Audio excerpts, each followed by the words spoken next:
പ്രിയപ്പെട്ട സുഹൃത്തുക്കളെ, നിങ്ങളൊക്കെ ഇൻഗൽഹൈമിൽ നിന്ന് പോകുന്നോ? ഗ്രോസ്കരവിലെ സ്പ്രിങ് സീസണിലെ കാഴ്ചകളും പൂക്കളും കായ്ക്കളും ഒക്കെ കണ്ട്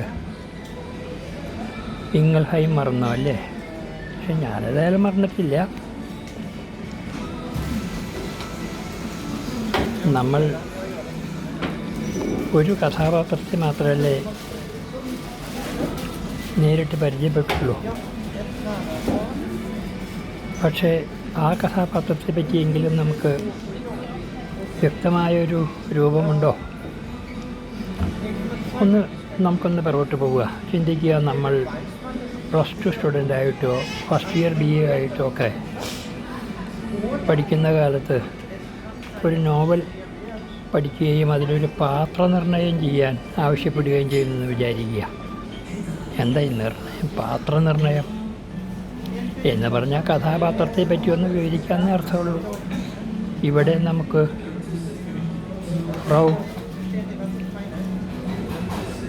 റോട്ടുറൂഡ് ഹെബാമയാണെന്ന് കേട്ടു, പ്രസവ സഹായിനി, ഇൻഗൽഹൈമിൽ താമസം. അങ്ങനെ റോട്ടുറൂഡിനെ പറ്റി നമുക്കൊരു 1-2 പേജ് എഴുതാൻ അറിയാമെങ്കിൽ നമ്മൾ ആ കഥാപാത്രത്തെ കുറച്ചൊന്ന് പരിചയപ്പെട്ടെന്ന് വിചാരിക്കാം. ഇതേവരെ കിട്ടിയ ഇൻഫർമേഷൻ അനുസരിച്ച് റോട്ടുറൂഡിനെ പറ്റി നിങ്ങൾക്ക് എന്തെങ്കിലും പറയാനുണ്ടോ? പാത്രനിർണ്ണയം എന്ന് പറഞ്ഞാൽ നിങ്ങളുടെ അഭിപ്രായം എന്നർത്ഥം. ഈ പാത്രത്തെപ്പറ്റി, ഈ കഥാപാത്രത്തെപ്പറ്റി എന്തെങ്കിലും നിങ്ങൾക്ക് നിങ്ങളുടെ ബുദ്ധിയിൽ വന്നോ? ഇവരെങ്ങനെയുള്ളൊരു സ്ത്രീയാണ്? എനിക്ക് തോന്നി ഇവർ തനി ജർമ്മനാണ്. മാനസികമായ അവസ്ഥ കൊണ്ട് മൈൻസിൽ നിന്ന് ഏലിയാസിനെ പറ്റി, ചെരുപ്പ് കുത്തി ഷൂമാഹറായ ഏലിയാസിന് പണ്ട് വിൻ്ററിൽ പറ്റിയ അപകടമോർത്ത് വിൻ്ററിൽ കൈവിരലുകൾ അറ്റുപോയി. അതെനിക്ക് പറ്റിയൊരു അബദ്ധമാണ്. കൈവിരലല്ല, കൈവിരലുകളുടെ അറ്റത്തുള്ള നഖങ്ങൾ അറ്റുപോയി എന്നാണ് ഞാൻ ഉദ്ദേശിച്ചത്. ക്ഷമിക്കണം. എങ്ങനെയും ഏലിയാസിന് പറ്റിയതുപോലെ എനിക്കും പറ്റാമെന്ന് വിചാരിച്ച റോട്ടുറൂഡ് കാർപ്പേ ദിയം, ഇന്ന് ജീവിക്കുക. ബൈബിളിൽ പറയുന്ന പോലെ നിങ്ങൾക്ക് ഇന്നത്തെ ബുദ്ധിമുട്ടുകൾ ധാരാളം മതി, നാളത്തേത് വരുമ്പോൾ കാണാം, കഴിഞ്ഞത് കഴിഞ്ഞും പോയി. ഇതാണ് റോട്ടുറൂഡിനെ പറ്റി പറയുന്നത്. താരതമ്യേന ധനാഢ്യമായ ഒരു കുടുംബത്തിൽ ജനിച്ചു. അപ്പനും അമ്മയും നല്ല ഡ്രസ്സൊക്കെ ചെയ്ത് തണുപ്പിലിടാൻ നല്ല കമ്പിളിയൊക്കെ റോട്ടുറൂഡിന്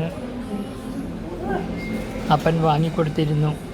അങ്ങനെ മുന്നേ പറഞ്ഞതുപോലെ നല്ലൊരു പരിപാടിയിൽ, നല്ലൊരു കുടുംബത്തിൽ, നല്ലൊരു ഭവനത്തിൽ സുഖമായി ജീവിക്കുമ്പോഴാണ് പ്രതീക്ഷിക്കാതെ അപ്രതീക്ഷിതമായി കാര്യങ്ങൾ മാറിയത്. അതുകൊണ്ട് പേടിച്ചിരിക്കണ്ട. നമ്മൾ ഗ്രോസ്കരവിലും അല്ലെങ്കിൽ ഇൻഗൽഹൈമിലും ഒക്കെ കണ്ടതുപോലെയുള്ള പൂക്കാലം വരും, കായ്ക്കാലം വരും, സ്പ്രിങ് വരും, അത് കഴിഞ്ഞ് സമ്മറുണ്ടാകും, സമ്മർ കഴിഞ്ഞ് ഓട്ടം വരും, ഓട്ടം കഴിഞ്ഞാൽ വീണ്ടും വീണ്ടും വീണ്ടും ഇതേ ശൈത്യം ആവർത്തിക്കപ്പെടാം. ഇത് ജീവിത നിയതിയാണ്. അതിൻ്റെ മുന്നിൽ നാം മുട്ടുകുത്തുക, ഇത് നിർണ്ണയിക്കുന്ന ഈശ്വരംഗീതത്തിന് വഴങ്ങുക, ഇതൊക്കെയാണ് ഒരു മനുഷ്യന് സമാധാനമായി ജീവിക്കുന്നതിനുള്ള മാർഗം. അതുകൊണ്ട് റോട്ടുറൂഡിനെ പറ്റി നിങ്ങൾക്കൊരു പാത്രനിർണ്ണയം ചെയ്യാൻ പറ്റുമെങ്കിൽ നമുക്ക് കഥ കുറച്ചുകൂടി മുന്നോട്ട് കൊണ്ടുപോകാം. ഇനിയും വല്ലതുമൊക്കെ ഈ കഥാപാത്രത്തെ പറ്റി നമുക്ക് എഴുത്തുകാരിയിൽ നിന്ന് മനസ്സിലാക്കാനൊക്കും. അപ്പോൾ ഞാൻ കൂടുതൽ നിങ്ങളെ സഹായിക്കാം. Buy now.